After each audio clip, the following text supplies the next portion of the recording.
direction. So it is No, a little bit it was one of the boys. incestuous. Yeah. Hey, it was good to have Dermot back. Definitely Dermot, an improvement brilliant. on last year, and I think of the wheel, the jukebox well, I wheel. didn't stick around for the wheel. I was busy. Motown week this week. Are you looking well, forward there to you are. Louis Walsh week?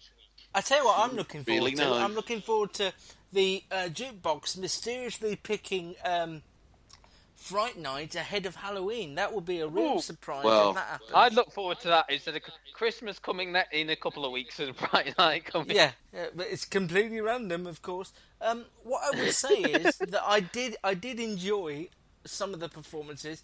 For a first week, I thought a lot of them were quite good. But what I did find uncomfortable were the judges. I thought Simon Cowell aside, all of the rest of them made me feel... They were taking the mick.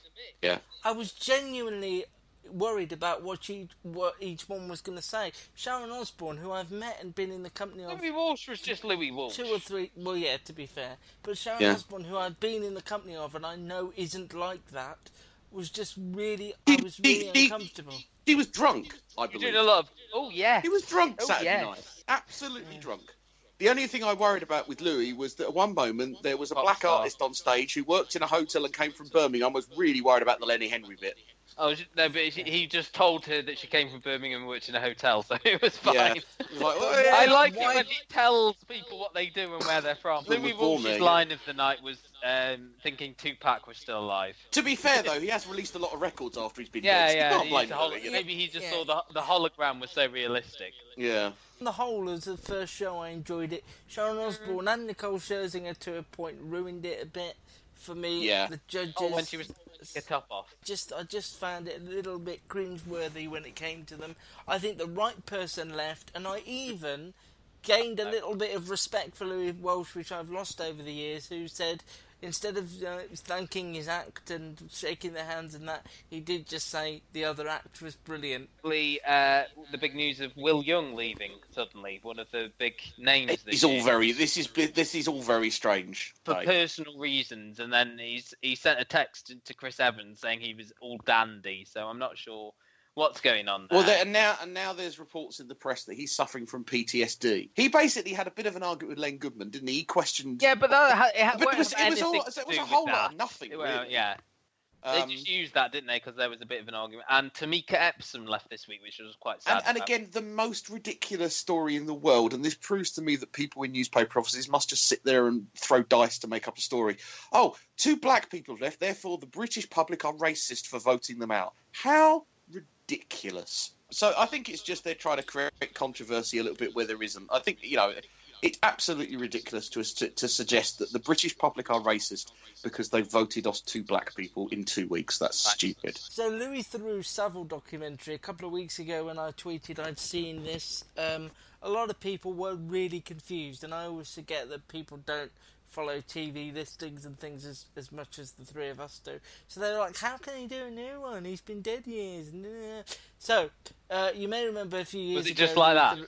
It was like that. It was like... In 2000, Louis Theroux met Jimmy Savile as part of his Louis Meets series, and it was a truly bizarre documentary. And because he didn't feel like he got to the bottom of who Jimmy Savile really was, he kept meeting up with him. They struck up a bizarre friendship. He had a lot of extra footage ready for another documentary. Jimmy Savile then died. All these stories came out, and it made Louis Theroux himself question why he was unable to get to the bottom of it, and why he didn't see what we all know now when he met him several times in public. And then he went out and spoke to some victims and some people who were in complete denial about the allegations levelled at Jimmy Savile and all the rest of it. I found it interesting. It was hard going. It was the longest Louis documentary for a long time. My favourite bits were all of the extra footage, particularly the uncomfortable scene in the BBC offices where Jimmy Savile just undresses in front of all those young girls and makes them feel very uncomfortable. There was also a scene where Louis appears oblivious at a restaurant table while Jimmy Savile sort of fondles and hugs a woman and her daughter, and also the uncomfortable exchanges between Louis and Jimmy's PR and the woman who's got a lot of Jimmy Savile PA, sorry, yeah, and a woman who's got a load of Jimmy Savile stuff in her house and is worried about showing it all off. I don't know. I mean, Louis Theroux stuff just gets better and better. I always like it when the tables get turned on him because the lady at the very end who was abused. Well, I felt not only by Savile but by a lot of people. Were you groomed? Yeah. Do you feel like you were felt groomed by him? I felt he was overly harsh on himself, and it felt more like a documentary about him than it did Jimmy Savile at times. Oh, I don't disagree. Well, I don't know. I think I know what Gary's talking about to an extent. I'll just throw my two cents in. That I just felt there was too much at one time. There was almost like three things going. There was like the clips from old show. It was sort of like things about the abuse case, and then going to meet these other people. And it just felt like he had all these ideas since all the allegations came out and everything was found out. That he wanted to get everything out in this like hour and 15 minutes, and it almost felt like an overload of information. Usually I find Louis' documentaries are really well paced, but I just felt there was too much going on, and maybe that's because he's got such a personal attachment to it, and that's why you're saying that, too hard on himself, because it felt like this was his most personal piece because of his attachment to Savile, and because he's obviously been thinking about this for the last 4 years, what he can do with this. I also liked him asking the victims, as it were, whether they'd seen his original documentary and what they'd made of it. And that's why I felt that he was more analysing his... I mean, he seemed very much to be kind of saying, how was I so duped? But to be fair to Louis, we all were. That, from the 1960s onwards, it was everybody was duped by this man. And there was two women who still failed to believe it. The former PA, as you said, just didn't believe it at all. She was like, no. There was one element of it that I don't know whether anyone picked up on. It was very quick and glossed over quite quickly, but it really interested me. There was a moment where Louis said that Jimmy had got hold of his personal address and phone number. Yeah, even though he was ex-directory. Which was ex-directory. And for me, it just said, look, this guy's really well connected. And it actually made me think of the most recent series of Line of Duty, because I'm a TV obsessive. Yeah. And just going back to how intricate this circle of people is, and just wondering whether when you were famous back then, the influence and the power that somebody like that had. People would use that to their advantage, though, this idea of him being connected. This one, the story around the injury unit, where basically they were like ready to be in ruin, and they rang him and said, what can you do? And he said, leave it with me. So people were quite happy to use that kind of like ability when it suited them. And he'd but seen that then were girl's quite shocked hospital. when he used it for and then shocked when he used that influence to seemingly further his own, deplorable actions. He'd seen that girl's hospital records as well, which is not something he should have been privy to, really. Absolutely. But it just shows. Yeah, so I think, as you say, links in nicely and worryingly the final National Treasure, where we had the trial and everything like that. Did you think it was right, us sort of finding out that he was indeed guilty? I have to say yes. Would you have preferred to leave it ambiguous?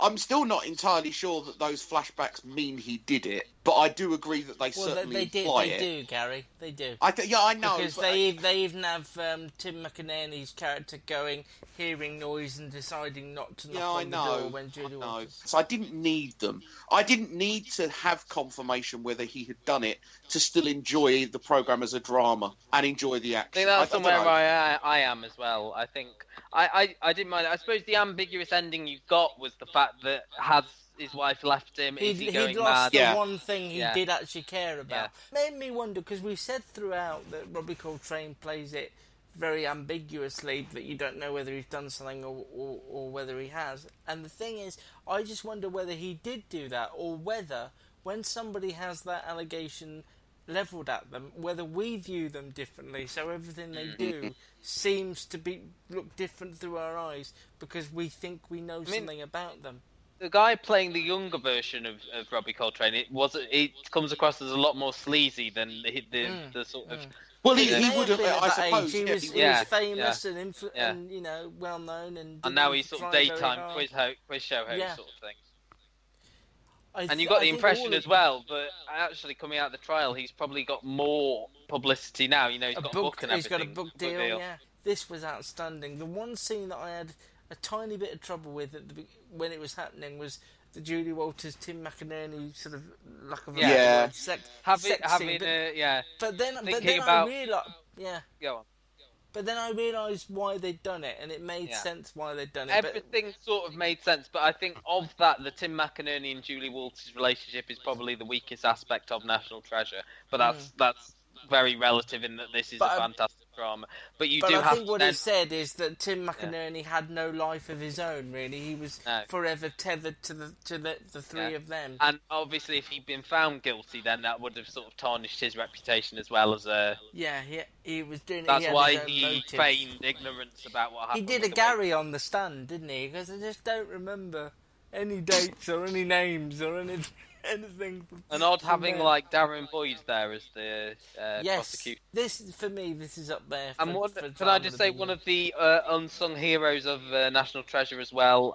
Very awesome name, Cristobal Tapia de Villa, who is the composer of the music, and the music for me is one of the best elements of National Treasure. The direction is just brilliant as well. Though. Mark Munden is the director. Yeah. Can I ask both of you, will this be in your top 5 at the end of the year, do you think? Absolutely. This just in for your entertainment. Get the latest TV news direct from thecustardtv.com. My God, you are pure television.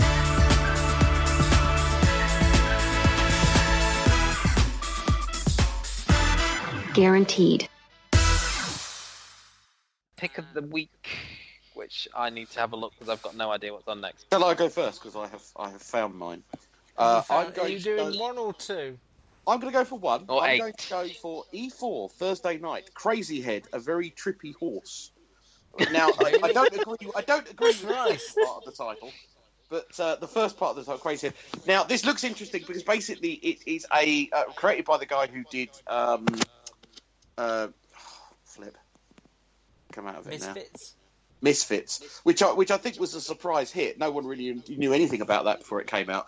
And this has a kind of Buffy the Vampire style thing. You know, there can be only one, except there's now 2. This girl sees demons and someone else sees them. I think it's got potential, and I think there's a room. There's very little else like this at the moment. So I'm quite looking forward to seeing whether this stacks up. There's not a ton on next week, but I never guessed you to pick that. Have you found something? Sunday night on Channel 4, 8 and 9 p.m. We've got a couple of stand-up to cancer specials. We've got The Child Geniuses back with Richard Osman taking on celebrities, so that should be fun. And then The Crystal Maze is back. Oh yeah, Crystal Maze should be good. And also Channel 4 on Tuesday, the return of Married at First Sight, which I know me and Luke both enjoyed last time round. Yeah. So I think, good. I think again this is people who are sort of scientifically matched and seeing if they stay together. I hope they do an update on the couple that did stay together last time, because there was one that split up and one that stayed together, so it'd be nice to see what happened to them. So I'm actually going to go with something I've seen that Gary mentioned earlier, which is E4 Monday, 7:30. It's Blackish. It's the US comedy that's critically acclaimed. There's also go on, Luke. You finish, and then it links into Insecure as well on I tried Insecure. It's because it's HBO, they can get away with a lot more, and it's not quite my style. I've watched it as well. I thought, again, it was. I think some people will enjoy it. If you like HBO comedy, I think you'll probably enjoy Insecure. Yeah, the only HBO comedy I really rave about is Veep, but yeah, there are bits of Insecure I really liked, I have to say, but it just gets a bit overwhelming with all the rest of it that takes it out of me. So Blackish is mine Monday at 7:30, and I think they're doing a Goldbergs thing with it, where they're you get one a night every night of the week. Can I just say, I don't know whether Matt's seen it yet, but Wednesday at 9 o'clock, wins. I haven't watched this yet. That wins the most bizarre programme of the week, and that is including a very trippy horse that Gary picked. But him is truly and utterly bizarre, and I can't wait to discuss it with you both on the It's on the list. It's on the list to be watched. Can't wait. Also, the perils. Slightly I more want to talk invested in very it. briefly about the perils of buying really cool out-of-print DVD box sets that you can't get anymore on eBay, opening up Yeah. and discovering it smells of cigarette smoke.